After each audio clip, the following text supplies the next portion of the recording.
Olá, bem-vindos novamente ao canal YouTube do Geração 68, Sempre na Luta. Hoje, com mais uma entrevista da série 60 anos de 64, do golpe de 1964. Hoje vamos ter o prazer enorme de receber aqui José Genuíno Neto, que foi deputado federal, inclusive constituinte, o que a gente vai querer saber muito dos bastidores da Constituição brasileira, e é um político que foi um dos fundadores, inclusive, do Partido dos Trabalhadores, o PT. Genuíno, acho que é conhecido da maioria de vocês, mas e tem muita história para contar para a gente.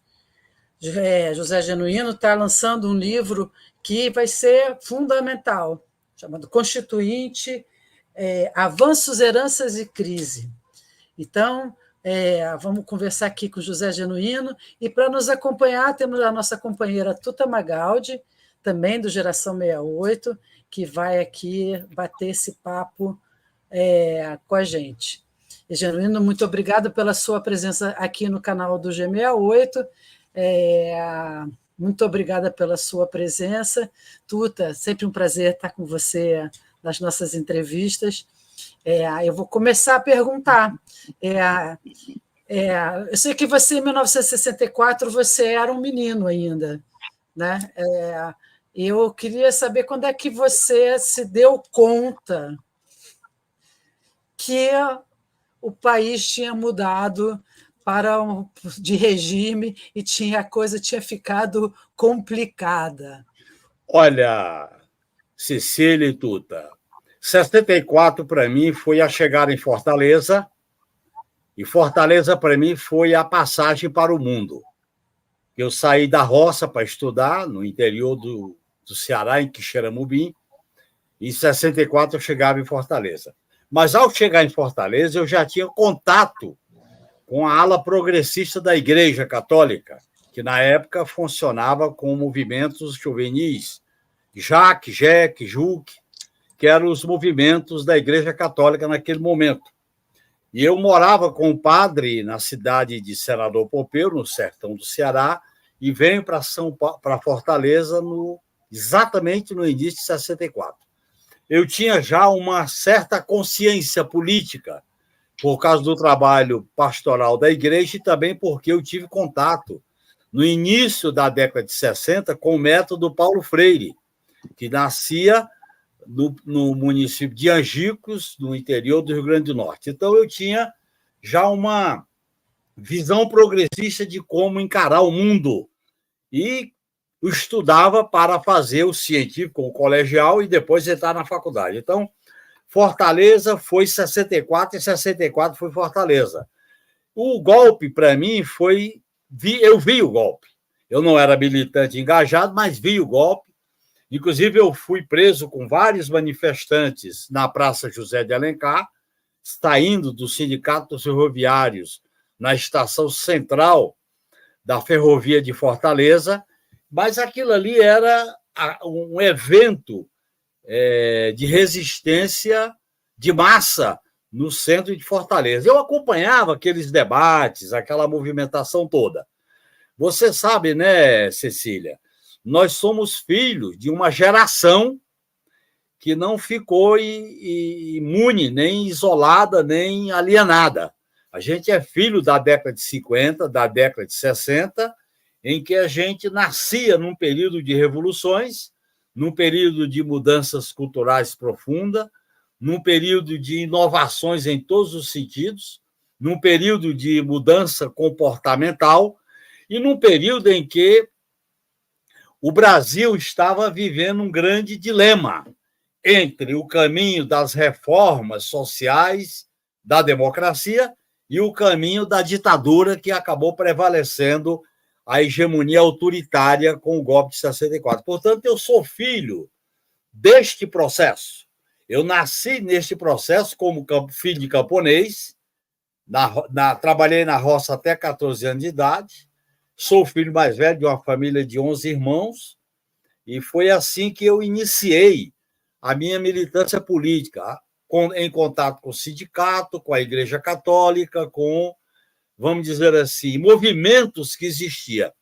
tanto do lado da Igreja Católica Progressista, como do lado dos partidos progressistas, como do lado dos parlamentares progressistas naquela época. Então, eu nasci respirando, eu nasci, vamos dizer, bebendo aquele sumo, aquele suco que pulsava, que brotava nas ruas de Fortaleza e nas ruas do Brasil.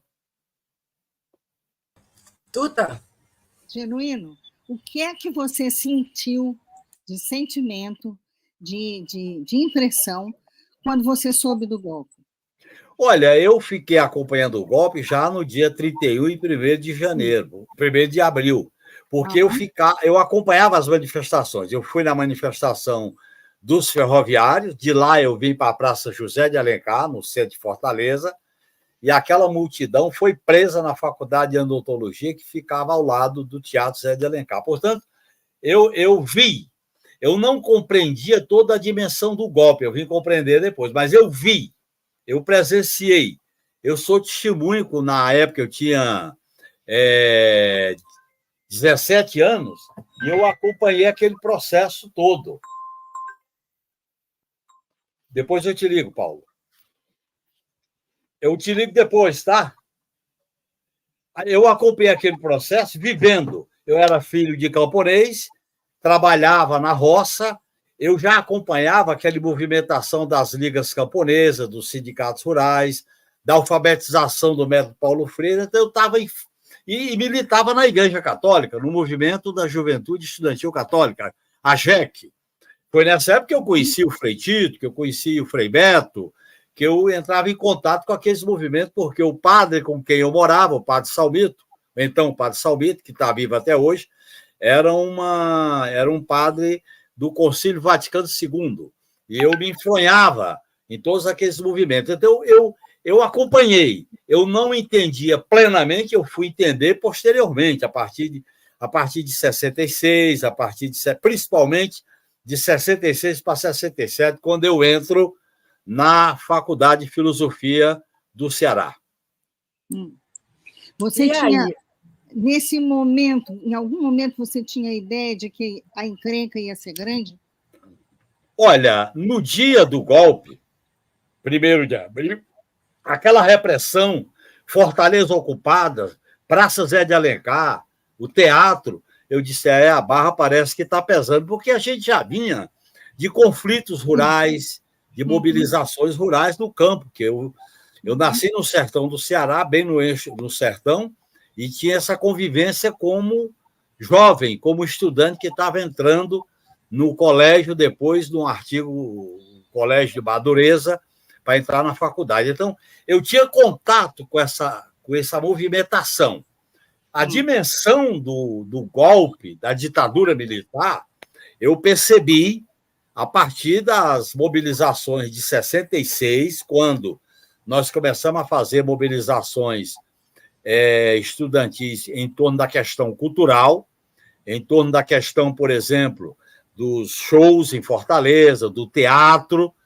Foi quando eu entrei na faculdade, que foi na Faculdade de Filosofia, aí sim, eu estava me situando já como militante de oposição à ditadura militar. Mas vocês enfrentavam, quer dizer, já em Fortaleza, na universidade, lá em 66, já havia está rolando um eco, não? Já havia prisões e como é que estava funcionando o movimento estudantil Cecília, no Ceará? Porque a gente tem muita noção do Rio de Janeiro e São Paulo, e agora você está colocando... Olha, em Fortaleza, quando eles prenderam a assembleia que se reunia no Sindicato dos Ferroviários, eu me lembro até hoje que 2 jovens líderes estudantis, o Pedro Albuquerque, o Parangaba, o Zé Carlos Paranhos, muito conhecido em Fortaleza, eles foram retirados da plenária e presos. Aquilo ali ficou muito na minha cabeça. Depois eu encontrei com eles na minha militância política. Então, eu tive contato já no dia 1º de abril com prisões. A gente sabia que o 23BC, 23 Batalhão de Caçadores, tinham presos políticos, ferroviários, porque a base principal da oposição em Fortaleza era o Sindicato dos Ferroviários. Tinha algumas lideranças estudantis, e quando nós iniciamos a movimentação cultural em Fortaleza, porque toda a rearticulação do movimento contra a ditadura foi a partir da cultura. A gente até tinha um grupo lá que chamava Gruta, Grupo de Teatro Universitário, era o Gruta. Era uma articulação, vamos dizer assim, de atividades culturais. E nós tínhamos um grupo, nós não éramos ligados a esse ou aquele partido clandestino, a gente tinha um grupo chamado Cimentinha. Era através daquele grupo que a gente entrava em contato com a movimentação cultural da época, na área musical, na área cultural, na área acadêmica, que a gente fazia aquela movimentação. Então, foi a 66, para mim, foi ao mesmo tempo o início da resistência à ditadura militar e, ao mesmo tempo, foi a tomada de consciência mais ampla de que tinha havido um golpe e uma mudança profunda de regime. Até porque as movimentações que eu via em Fortaleza, eu tinha acabado de chegar em abril, eu nem conhecia bem Fortaleza, não havia mais. Às vezes, quando a gente fazia manifestação por passagem, por meia passagem, elas eram profundamente reprimidas. Então, aquilo ali eu percebi que havia uma mudança da natureza do regime para uma ditadura militar. Quando, a partir de 66, 67, principalmente, antes das grandes manifestações de 68 em Fortaleza, aí sim, eu passei as manifestações enfrentando a polícia, fugindo da polícia, ocupando faculdades, fazendo mobilizações dos colégios, como o Colégio Municipal, o Liceu do Ceará.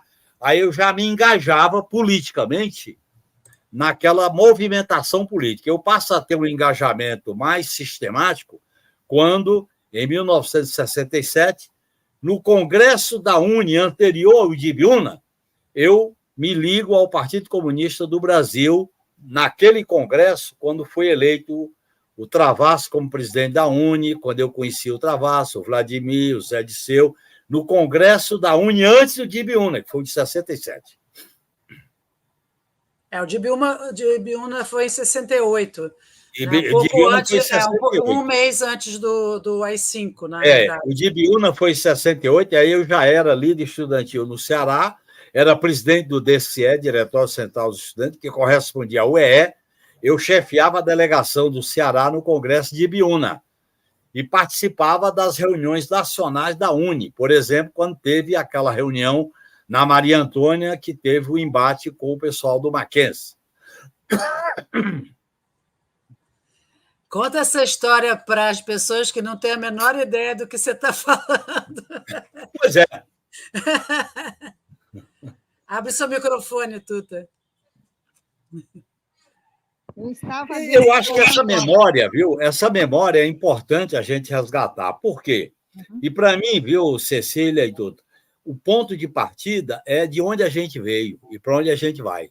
A gente veio de uma era exuberante, é proibido proibir, que as 100 flores desabrochem, tudo era liberdade, era a era das revoluções cubana, vietnamita, chinesa, ela era da Jovem Guarda, dos Beatles, ela era da música popular brasileira, da Bossa Nova, ela era da Jovem Guarda, ela era de questionar os costumes.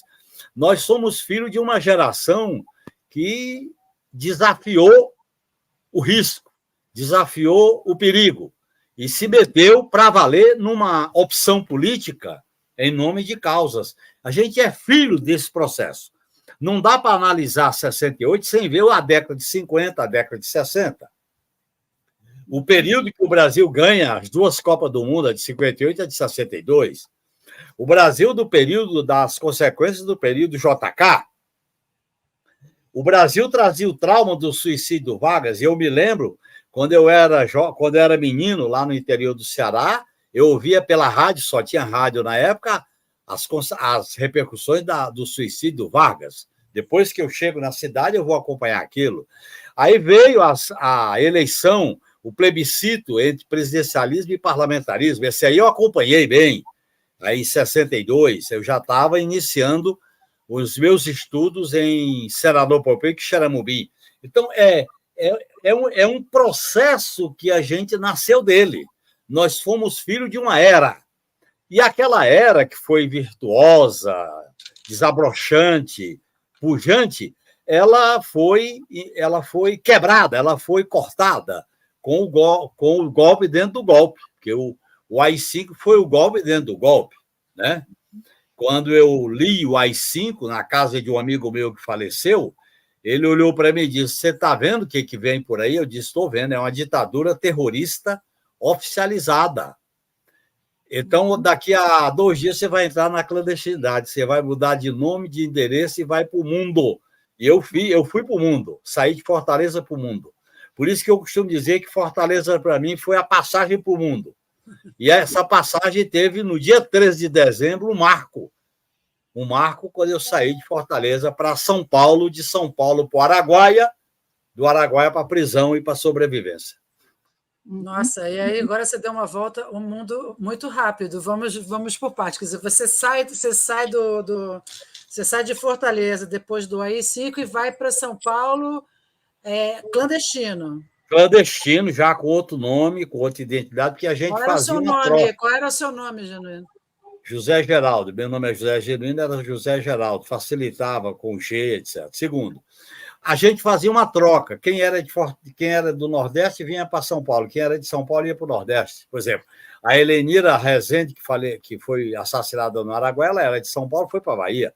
Eu saio de Ceará e venho para São Paulo, porque a gente não era conhecido nas regiões. E a clandestinidade ficava facilitada. Mas eu vim para São Paulo para integrar a diretoria da União Nacional dos Estudantes. Como você sabe, o Congresso de Ibiúna foi reprimido e nós realizamos o Ibiúna em várias regiões. Foram congressos regionais em cada região, Nordeste, Centro-Oeste, Sul, Sudeste, etc. E eu integrei a chapa presidida pelo Gianmarchi, que era da AP, a gente era do PCdoB, e eu integrei a chapa da diretoria da UNE, com ele, com a Helenira, né, com o Onestino Guimarães, quando houve uma apuração dos votos dos congressos regionais, que foi a continuidade do Congresso de Ibiúna que a gente realizou para o Estado. Então, quando eu morei em São Paulo clandestinamente, eu integrava a diretoria da União Nacional dos Estudantes, juntamente com o Onestino Guimarães. Eu e o Onestino era de Brasília, veio para cá. Eu, de Fortaleza, vim para cá. Eu e o Onestino integrava a diretoria da UNE na região Sul e Sudeste. A gente ia do Rio de São Paulo até Rio Grande do Sul. E no Rio de Janeiro, onde ficava o Gianmarchi, onde a gente fazia as reuniões da diretoria da União Nacional dos Estudantes.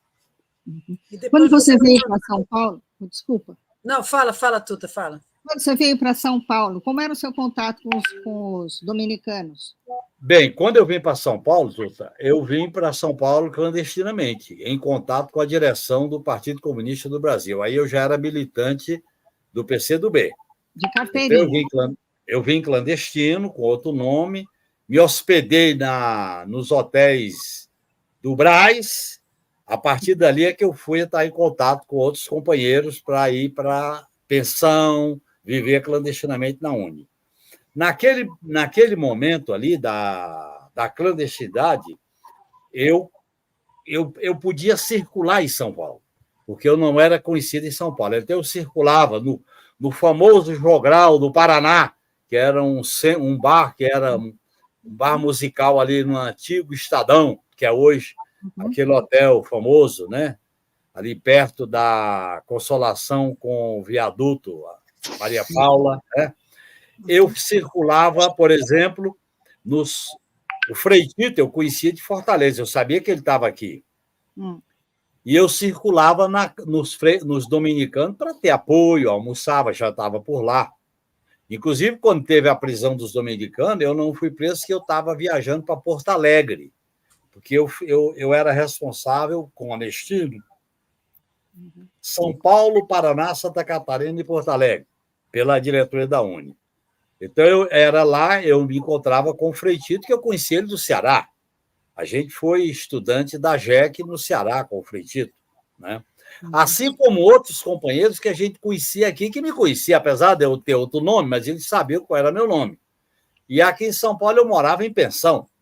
morava em pensão, mudava a cada mês, porque aí não podia ficar muito tempo na pensão, e tinha que aprender a sobreviver em São Paulo. Foi nesse contato, eu não tive um contato profundo com os dominicanos, mas eu circulava no convento, porque eu conhecia alguns dominicanos por causa da minha experiência na juventude estudantil católica. Inclusive, em 67, teve um famoso Congresso Nacional da JEC, e lá estava o Frei Tito. Foi lá que eu conheci, por exemplo, o Frei Beto, lá em Campina Grande, quando teve um Congresso Nacional da JEC, que é a origem de onde vai dar na AP, tá certo? Então, eu circulava nesses lugares clandestinamente. Eu vivia clandestino em São Paulo, porque a gente estava numa situação, havia uma perseguição para a gente fazer reuniões clandestinas, tanto as reuniões de centro acadêmico como reuniões da diretoria da Uni. A gente viajava de ônibus, sempre pegando ônibus fora da rodoviária e descendo antes de chegar na rodoviária, né? Era esse processo que a gente aprendeu muito a viver.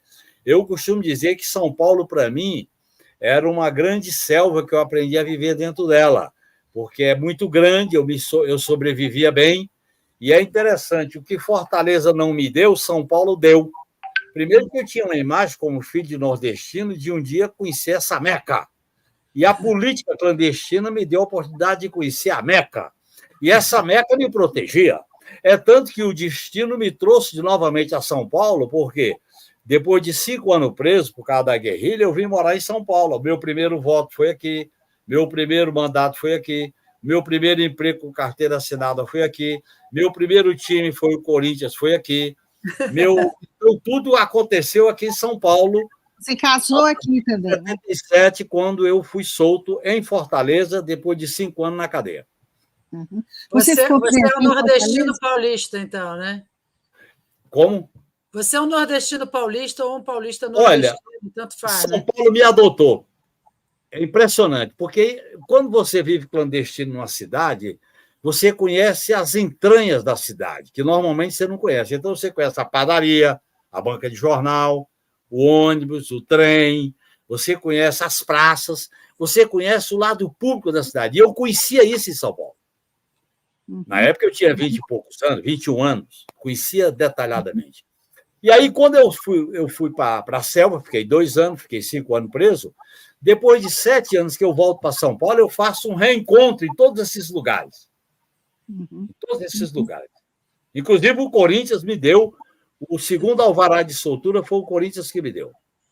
Foi a Gaviões da Fiel. Genuíno, você ficou preso aonde? Eu fiquei preso em Brasília, que foi o período de tortura, me comunicava durante 9 meses.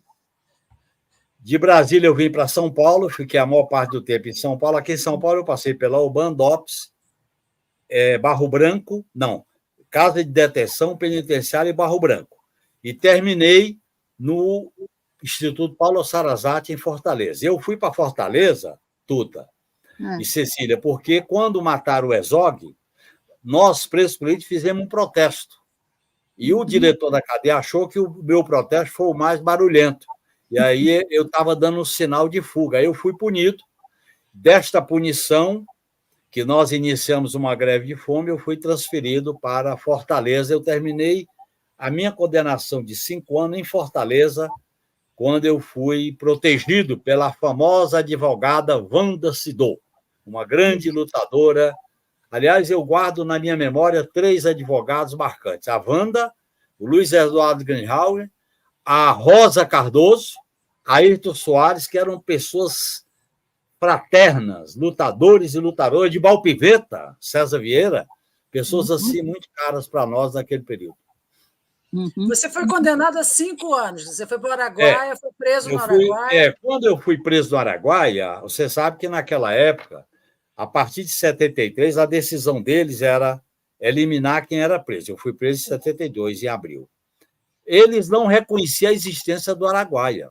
Eu, quando fui condenado, eu fui o único preso do Araguaia condenado, mas eu fui condenado por filiação ao Partido Comunista do Brasil, artigo 14 da Lei de Segurança Nacional, porque eu era militante do PCdoB na Uni. Aí eu vim para São Paulo para ser condenado em São Paulo. Eu, inclusive, faço a minha carta de defesa relatando o que eu tinha vivido na Amazônia, mas eu fui condenado eles não reconheciam a guerrilha estava na invisibilidade total. E eu fui condenado pela minha militância em partido clandestino, artigo 14, Lei de Segurança Nacional. Interessante. Aí, quando você. Vamos dar esse pulo legal. Se você sai de Fortaleza, sai da cadeia, você volta para São Paulo e volta a militar. É claro, porque para mim morar em Fortaleza, Cecília, era muito difícil. Fortaleza, na época, era uma cidade pequena. Eu era ainda muito conhecido em Fortaleza, não tanto aqui em São Paulo. E era muito difícil eu conseguir trabalhar, conseguir morar, conseguir sobreviver em Fortaleza. Por outro lado, eu tinha um acordo com a minha companheira Rio, que tinha sido presa política, para a gente morar junto quando eu saísse da cadeia. Ela foi presa e saiu da cadeia antes, e eu vim para São Paulo para morar junto com ela, aqui em São Paulo. E eu tinha uma atração, além dessa atração afetiva, eu tinha uma atração política sentimental, porque eu não queria ir para Fortaleza, eu fui levado na marra. Eu fui para Fortaleza como punição, eu não queria ir para Fortaleza. Eu construí uma relação afetiva com essa cidade que me faz muito bem. Então eu venho para São Paulo, aqui eu arranjei emprego, aqui eu fui dar aula em cursinho, e aqui eu iniciei minha militância política nos comitês de anistia, nos comitês de apoio às greves e também como professor de cursinho. Foi nessa época que eu vou explicar por que o Corinthians me deu o alvará de soltura. Quando eu andava na rua, como eu fiquei 7 anos afastado de qualquer contato com o povo, a última manifestação que eu me lembrava foi de 30 mil em Fortaleza, em 68, quando eu era presidente do DCE. E aí eu andava na rua, às vezes tinha momentos que eu parava a atravessar a rua. Aí um amigo meu, médico, já estava iniciando aquele processo que veio depois se desenvolver no Sede Sapiense, da famosa Madre Cristina, você deve se lembrar dela, e ele sugeriu, olha, Genuíno, entre em contato com gente, você precisa entrar em contato com gente, mas não pode ter polícia no meio. E aí o Corinthians ia jogar com a Ponte Preta o Campeonato Paulista. Ele disse, vai lá assistir. Eu fui com a minha companheira, assisti o jogo no Morumbi. Ninguém me conhecia, não conhecia ninguém. Quando eu entrei no Morumbi, que eu vi aquele estádio preto e branco, eu voei. Eu era Gaviões, não me cumprimentava todo mundo, ninguém me perguntava meu nome, eu não perguntava o nome de ninguém. Aí eu entrei em órbita. Por isso que eu costumo dizer que foi meu segundo alvará de soltura. Foi a torcida do Corinthians que me deu. Aí, desde essa época, eu virei corintiano juramentado. E aí eu fui construindo laço com a cidade. Lá nos comitês de solidariedade da greve do ABC, o Comitê Brasileiro de Anistia, os movimentos de reconstrução da UNE. Aí eu fui vamos dizer assim, me entrosando na cidade. Quando eu volto a militar, dessa militância eu participo da fundação do PT. Em 80, eu sou o número 7 aqui do diretório, no bairro onde eu moro até hoje, que é o Butantã.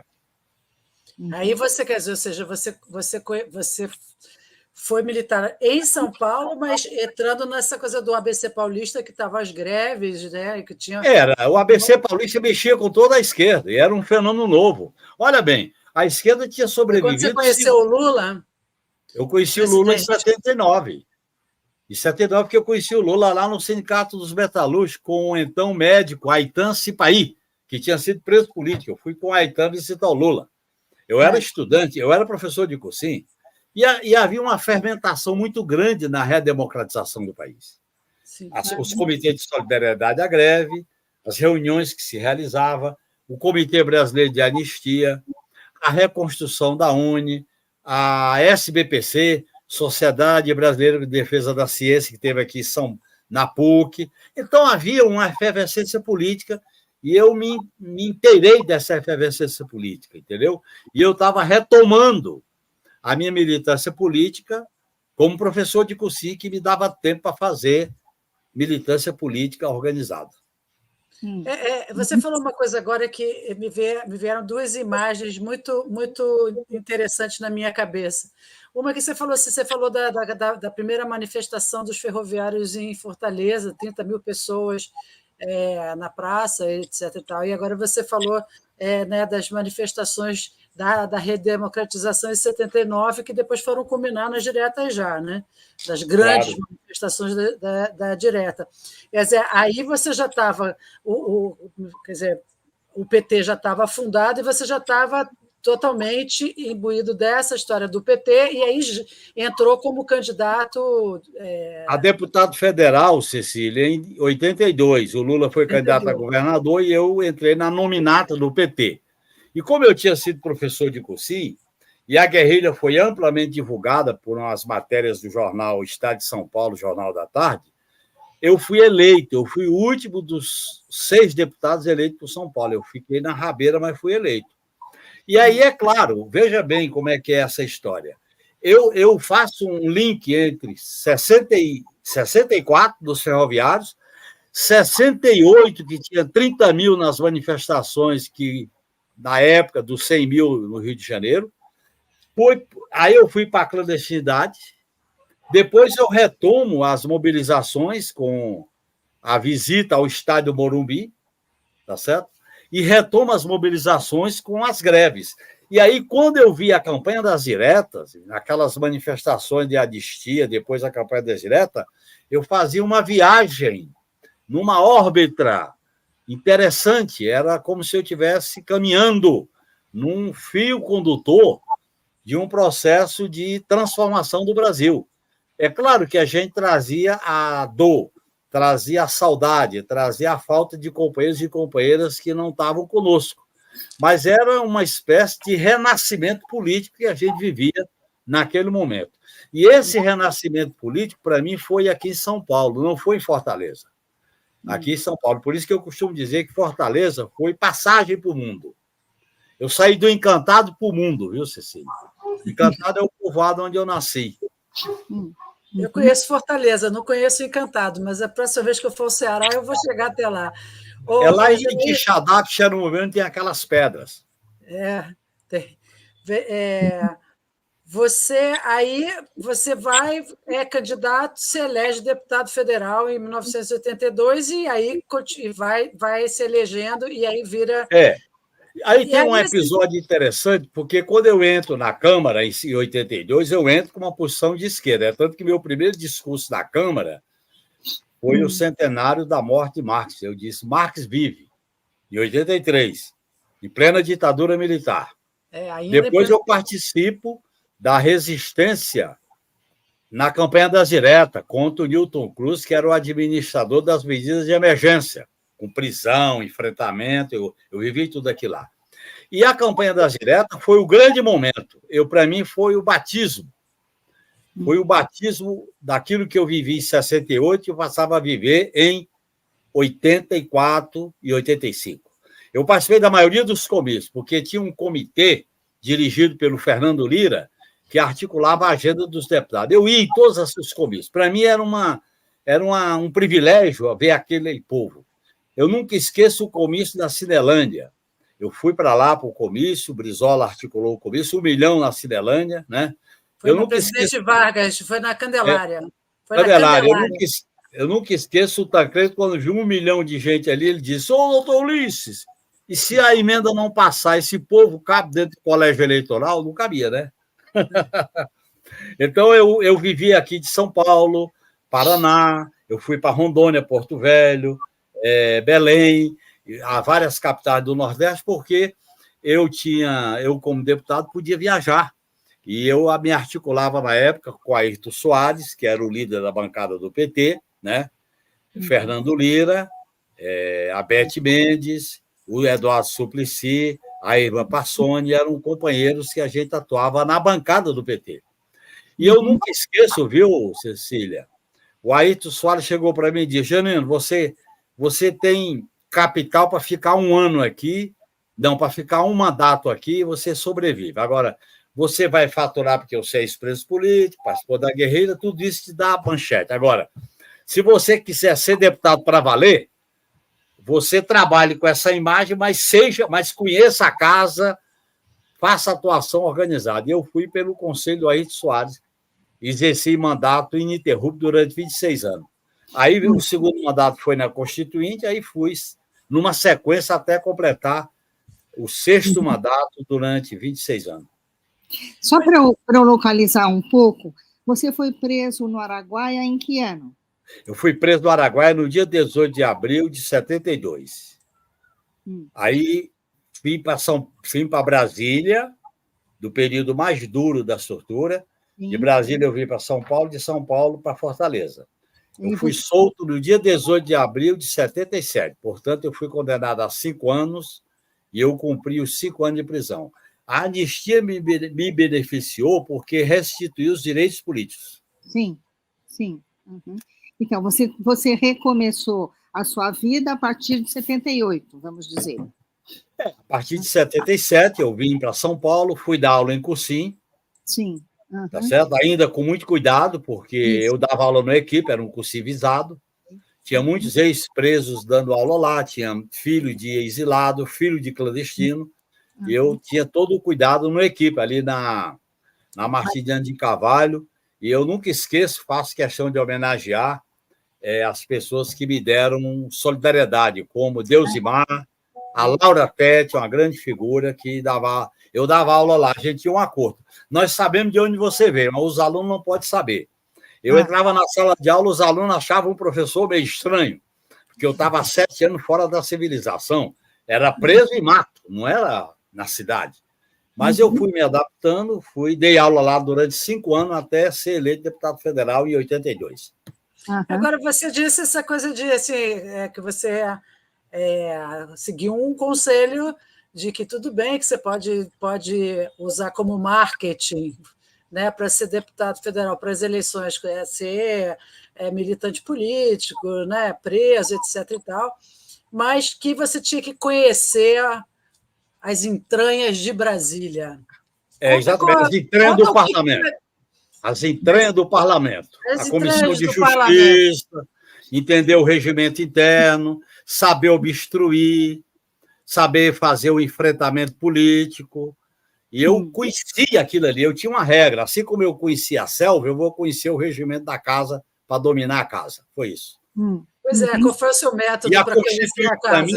E a Constituinte, para mim, foi o grande momento que eu dei o salto de qualidade. Porque você teve vários momentos, né? Porque em 85 a gente tem a eleição indireta ainda, pelo Congresso Nacional, para depois chegar na Constituinte, com o doutor Ulisses Guimarães e tal. Então, você realmente foi uma escola de parlamento, isso. E eu vivi, Cecília, uma experiência que tem a ver com o resgate da memória, que vocês trabalham bem com ela, e eu faço a minha homenagem à tua militância. Quando eu era deputado a primeira vez, a primeira legislatura, em 85, assumiu a nova República, com a morte do Tancredo e o Sarney assume, e restituiu a imunidade parlamentar. Na semana que instituiu a imunidade parlamentar, eu fiz um pronunciamento no Pinga Fogo, transcrevendo aquele documento chamado Bagulhão, que são os documentos elaborados pelos presos políticos de São Paulo, relatando as torturas, relatando quem tinha sido morto e os torturadores. Aí eu pedi a transcrição dos anais da Câmara. Deu o maior rebu, porque queriam caçar meu mandato. O Ulisses Guimarães era o presidente da Câmara, ele me chamou lá e disse: menino, você cutucou o leão com vara curta. Eu disse: mas não é nova república? Eu tenho imunidade, né, doutor Ulisses? Ele disse: é. E eu assinei esse documento. Eu sou o único deputado que estava lá e assinou esse documento. Eu não podia me negar a pedir a transcrição dele. Aí ele disse: eu entendo. E aí ele chegou para mim e disse: você vai, o Pimenta da Veiga e o Ayrton Soares, que tinha saído do PT, vai lhe responder, mas de maneira civilizada, e você responde a eles de maneira civilizada. Eu disse: doutor Ulisses, eu quero a memória. Eu quero que o documento seja transcrito. Ele disse: você não pergunte isso. Daqui a um mês o documento vai ser transcrito, e ele transcreveu o documento dos anais da Câmara. Doutor Ulisses era grande.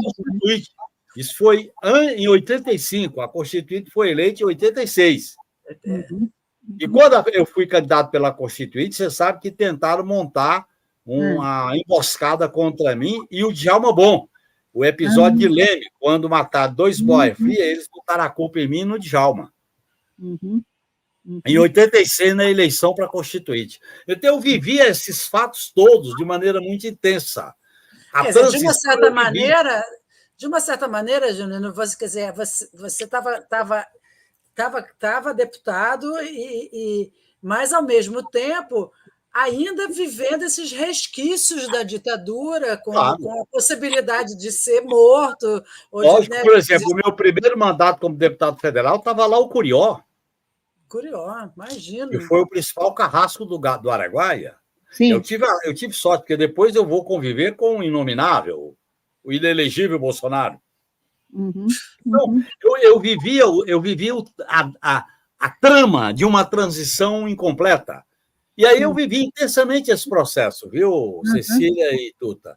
Porque quando teve o colégio eleitoral, eu e mais 4 deputados do PT não fomos ao colégio eleitoral. Eu nunca esqueço aquele dia. O povo cantando, caminhando e cantando, e a gente não ia ao colégio eleitoral para votar no Tancredo. O PT era contra o colégio eleitoral. Nós não fomos. Eu, Djalma, a Irma, o Suplicy, o Dulce e tal. E aí, quer dizer, nós iniciamos um processo extremamente delicado, que foi o governo Sarney, com o plano cruzado, e a eleição para a Constituinte. É tanto que, quando a Constituinte foi instalada, Cecília e Tuta, eu questionei a legitimidade do presidente do Supremo, então o ministro Moreira Alves, de presidir a instalação da Constituinte. Ele disse que ele não tinha autoridade. Até hoje eu tenho um bilhete do Ulisses Guimarães, deputado genuíno, eu sou favorável à sua manifestação, ponto. Ele era o presidente da Câmara, e ele era favorável que o meu questionamento ao Moreira Alves, que era o presidente do Supremo, que ele vinha da ditadura militar. Aí o meu conhecimento do primeiro mandato ajudou muito na Constituinte. E eu fui entrar em contato com a Constituinte, Cecília, exatamente com o bunker da ditadura militar. Forças Armadas, instituições de Estado e segurança pública. Perdi todas as minhas propostas. O último enfrentamento nessa agenda foi o artigo 142 da Constituição, o artigo da tutela militar. Que toda hora continua sendo invocado como solução. E você sabe essa história que vale importante para a memória. Quando nós descobrimos, eu atuava muito na Constituinte e conhecia o parlamento. Eu conhecia, modéstia à parte, eu conhecia o parlamento. E eu tinha um lema. Eu sou minoria, mas a maioria vai ter que suar a camisa para me derrotar. Eu sabia de tudo. Eu era o primeiro a chegar e o último a sair. Então, eu ficava sabendo das coisas. Eu sabia que tinha uma sala lá que o Bernardo Cabral imprimia o relatório que entrava no Prodazem. Aí nós fomos lá um dia, eu Vivaldo Barbosa e o Haroldo Lima, PCdoB, PDT e PT. Aí sugerimos que ele mudasse o artigo 142. Ele mudou. Tirou lei e ordem. Aí imprimiu sem lei e ordem. Aí o Leônidas gritou alto. Criou uma crise militar, e aí o doutor Ulisses foi interrogado sobre isso, falar, você não tem medo da junta militar? Ele disse, a última foi a junta dos 3 patetas em 69. Está nas manchetes de jornais. Essa história do 142 passou por aí. Aí depois eles buscaram uma negociação com o Fernando Henrique Cardoso, que era um dos subrelatores, para incluir aquele rabicho, convocado por um dos poderes para defender a lei e a ordem. Aí botaram a pedido de um dos poderes. Aí botou esse rabicho, que ele, veja bem como ele foi utilizado na trama golpista do inominável, do inelegível Bolsonaro. Tuta, abre seu microfone, por favor. Foi você que escolheu essa área na Constituinte? É o seguinte, o PT tinha 16 deputados. Eram 16 subcomissões. Cada subcomissão tinha um deputado do PT. A gente era 16. E aí era área econômica, Guxiquem, área econômica, Vladimir Palmeira, área social, sindicalista, área racial, a Benedita, aí por aí. Área de defesa. Aí eu assumi, tudo bem. Forças Armadas, Segurança Pública, Estado de Defesa, aí ficou comigo. Aí eu fui para a subcomissão e depois para a comissão.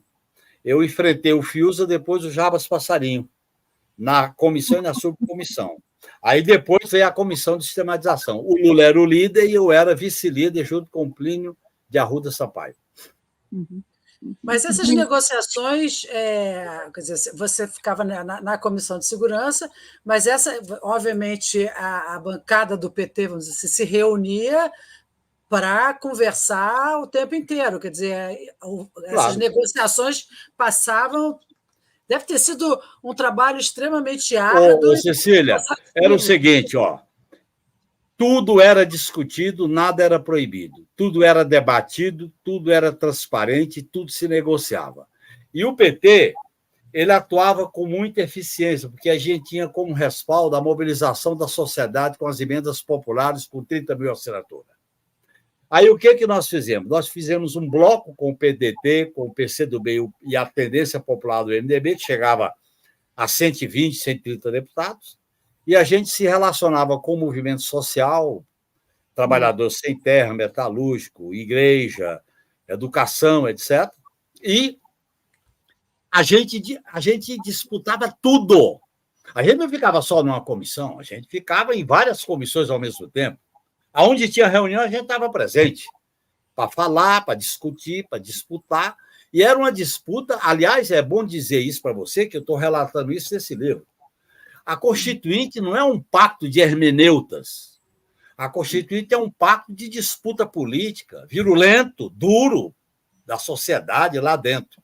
E a Constituinte saiu um pouco dos padrões da ordem neoliberal, porque houve uma mobilização intensa. Foi o período de maior mobilização no país depois das diretas. Olha bem, e é importante situar isso, Cecília e Tuta. O Brasil trazia um trauma. Morte do Tancredo, um trauma. Fracasso do Plano Cruzado, um trauma. Sarney, o terceiro trauma. Como é que o país ia se recuperar desses traumas? Se a gente levasse o povo para buscar na Constituinte uma maneira de se manifestar e se organizar. E foi isso que nós fizemos. E aí teve os liberais que compreenderam isso, como Ulisses Guimarães, a centro-esquerda, como Mário Covas, que compreendeu isso, e a gente fez um grande movimento para que o país fosse discutido. Tudo era discutido. Tinha a bancada do batom, que era o direito das mulheres, a bancada LGBTQIA+, tinha a bancada dos índios, aquela cena do Ayrton Krenar pintando a cara de preto, foi na Constituinte. Tinha a bancada da ecologia, que instituiu o capítulo sobre o meio ambiente. Enfim, tudo era discutido e debatido. E nós, do PT, e eu já tinha a experiência anterior, para cada assunto a gente tinha 3 alternativas. Uma para peitar, uma para negociar e outra para aprovar. O mesmo assunto, a gente tinha 3 redações diferentes. Dependendo da situação, a gente peitava, ou brigava, ou quebrava, ou negociava. Então, foi um dos momentos mais ricos da história política do país, e eu estou tentando relatar isso aqui nesse livro que eu estou lançando com uma amiga minha, Andréa Caldas, professora da Universidade Federal do Paraná. Genuíno, você acha que esse processo todo da Constituinte teve como resposta uma Constituição bastante consistente e firme e tal? De lá para cá, essa Constituição vem sendo bombardeada por PECs e mais PECs e mais PECs. Ela está amputada, Tuta. Como é que você vê isso? É uma Constituição amputada. Como é que a gente faz para... Olha, vamos situar bem.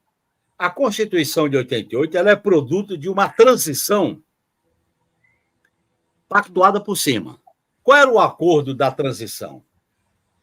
A anistia recíproca, e os militares não seriam promovidos, mas não seriam julgados. Os militares que participaram das torturas. Segundo, o artigo 142 da Lei da Ordem. Terceiro, a anistia, nós perdemos essa votação, era crime imprescritível, tiraram a palavra imprescritível. Apesar da gente ter incorporado a anistia. Então, nós tivemos uma transição que, do ponto de vista político, ela manteve as bases do regime político, Forças Armadas, sistema de justiça, cláusula de propriedade. E a questão das comunicações, a comissão que teve mais pau foi a Comissão de Comunicação Social, por causa da ABERT, o monopólio das redes privadas de rádio e televisão. E aí, veja bem, é tanto que o PT fez uma declaração de voto, porque votou contra, mas assinou, e durante muito tempo dizia que o PT tinha negado. E em vários desses episódios teve crise, viu? Nada deixou de ter crise. Por exemplo, o artigo 142. Houve um embate sobre ele. Aquilo ali, apesar da gente perder no plenário, mas teve discussão, teve debate, teve negociação. A questão da anistia, o crime imprescritível, a questão dos meios de comunicação, a questão, por exemplo, da cláusula de propriedade. Então, agora, a Constituição, do ponto de vista das cláusulas sociais, dos direitos individuais, dos direitos coletivos e das políticas públicas, ela foi o estado do bem-estar social. O que acontece? É interessante observar isso. E eu quero ler para vocês aqui, até porque eu peço permissão, porque eu vou pegar o texto do Ulisses Guimarães, porque é documento, a gente tem que ler os textos conforme a letra. Só um instantinho. Eu tenho aqui comigo o livro que foi a promulgação da Constituição, quando o Ulisses Guimarães fez aquele pronunciamento famoso, a Constituição Cidadã. Aí ele diz, a Constituição nasce do parto de profunda crise que abala as instituições e convulsiona a sociedade. Aí ele vai para frente e diz, a Constituição durará com a democracia, e só com a democracia sobreviverá para o povo a dignidade, a liberdade e a justiça. Portanto, essa Constituição teve um empate, Tota. Não tinha uma direita, apesar do centro, não tinha uma direita como tem hoje. O centro estava meio perdido, porque saía de uma crise econômica e da crise da ditadura, e a esquerda estava num período de ascensão, apesar da gente ser minoria. Então, houve um certo embate.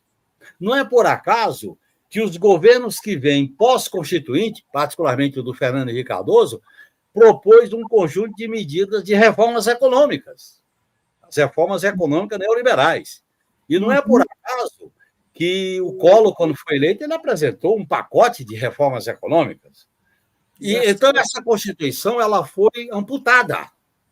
E o golpe de 2016 cravou um golpe frontal contra a Constituição. Prisão em segunda instância, lava-jato, mensalão, criminalização da política, isso tudo foi atingindo o coração da Constituição de 88. Eu costumo dizer que a ordem constitucional de 88 ela foi profundamente atingida. Por isso que a gente tem uma crise institucional dos poderes. Ora, o parlamento quer governar sem ter o ônus de governar. Ora, eles negam ao presidencialismo o papel de chefe de Estado e chefe de governo. E ora, o Supremo Tribunal Federal quer ser o poder sem a soberania popular que dá legitimidade ao poder. Portanto, nós temos uma crise institucional que eu abordo nesse livro aqui, pela minha experiência na Constituinte. E você acha que essa crise é o maior desafio do terceiro mandato do presidente Lula? É um dos maiores. Esse é um desafio. O segundo desafio é a ordem econômica neoliberal, a hegemonia financeira, teto de gasto e privatização. E o terceiro desafio é recuperar as políticas sociais da saúde, da educação, da assistência social, do SUS, que foram crias da Constituição de 88. Eu lembro o Aroca, Davi Capistrano, Eduardo Jorge, lembro o ex-governador do Pará, né? Que foi o relator da comissão. Eram grandes vitórias do Estado do bem-estar social. Isso foi atingido, porque o teto de gasto limita o financiamento de políticas públicas. A precarização e a terceirização arrebenta com o artigo 7 da Constituição, que são os direitos trabalhistas. E esse ativismo judicial da Lava Jato fere cláusulas pétreas do processo judicial com a ideia de prisão em segunda instância. Portanto, eu defendo que é necessária uma ampla reforma constituinte da própria Constituição de 88. Eu não estou defendendo a Assembleia para agora, mas que no horizonte nós temos que viver um processo constituinte. Agora, Zé Genuíno, diante do quadro que a gente tem hoje, de direitização em larga escala, não só no Brasil, mas fora daqui, pensar numa Constituinte agora me dá medo. Eu não estou defendendo a Constituinte para agora. Eu estou defendendo num processo. Como é que eu vou mudar o papel das Forças Armadas, tudo? O artigo 142 tem que mudar. Como é que eu vou mudar, por exemplo, a política de segurança pública? Como é que eu vou mudar o sistema eleitoral e partidário? O Congresso vai ser sempre de maioria de direita, porque o voto é uninominal. E o eleitor vale mais para deputado do que para presidente da República. Sim. E nós temos uma contradição. É uma contradição dos países da América do Sul e da América do Norte.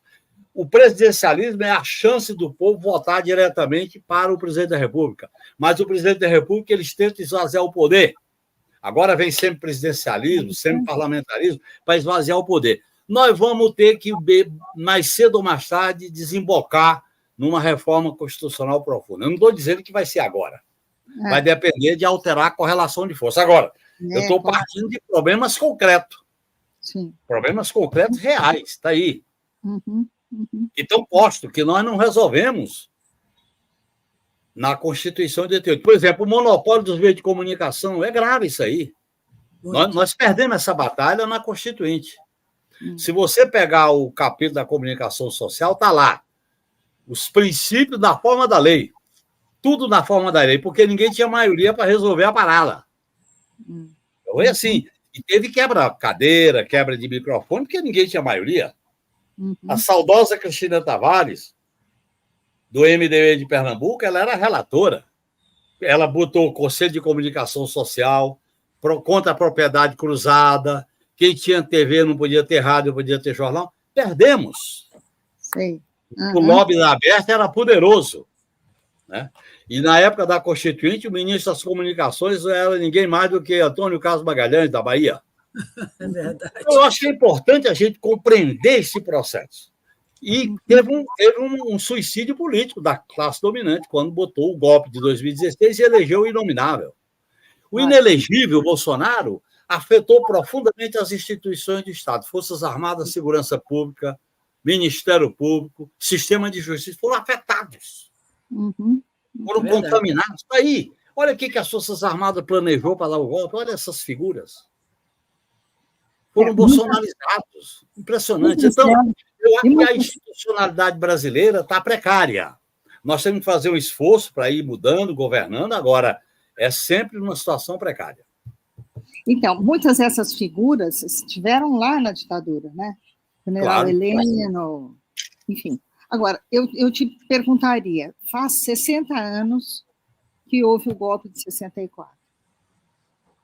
Quanto que nós conseguimos avançar? Eu sei, avançamos muito, eu acho que até no exercício político da democracia e tal, mas ainda nós temos muitos pontos que precisariam ser transformados, discutidos e tal. E temos, junto a isso, uma população menos politizada. É isso que eu queria chegar. Como é que a gente junta os 60, os 64 mais 60 com a situação atual do eleitor?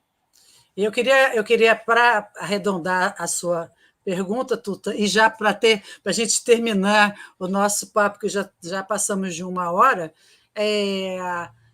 esse finalzinho de que a Tuta falou, nós temos uma população mais afastada da política, né? E menos povo na rua, é complicado, não é? Mais desiludida, talvez. A complicação da política é a política que resolve. Nós aqui acreditamos na soberania popular, o poder emana da soberania popular, não é de reis, de toga, de arma, nem dos arautos de orientar o povo. Nós temos que apostar na soberania popular, no conhecimento, no debate, na fermentação política. Segundo, eu acho que nós estamos avançando muito. A experiência nossa de governar o Brasil no Lula 3 e Dilma 1, a experiência nossa de ter derrotado a extrema-direita em 2022 e ter derrotado o golpe, o fato da gente ter quatro estrelas, que não teve na Constituinte, pessoal. Nós estamos tendo um processo judicial que está chegando no andar de cima. 4 estrelas. E o presidente da República, figuras de proa, que não foram punidos na democracia da transição, de 79 a 85. Estão sendo investigados, não sei até onde vai. Eu acho que o Brasil tem um potencial para avançar. Por outro lado, nós vivemos um mundo conturbado, extremamente conturbado. Eu acho que se a gente apostar na mobilização, na conscientização, na organização do povo, a gente conseguirá vencer esses obstáculos. E o caminho é a política, a organização popular, as ruas, o debate político, principalmente para o Brasil resolver 3 questões essenciais: a democracia para valer, a igualdade social para valer, a soberania nacional para valer. Porque toda vez que esses temas entram na pauta, tem golpe de Estado. Getúlio, Juscelino, Jango, Dilma, quando as questões, uma dessas 3 questões entrou. Nós temos hoje um modelo econômico neoliberal dependente que tem que ser enfrentado. Agora, o enfrentamento, companheiras, é processual.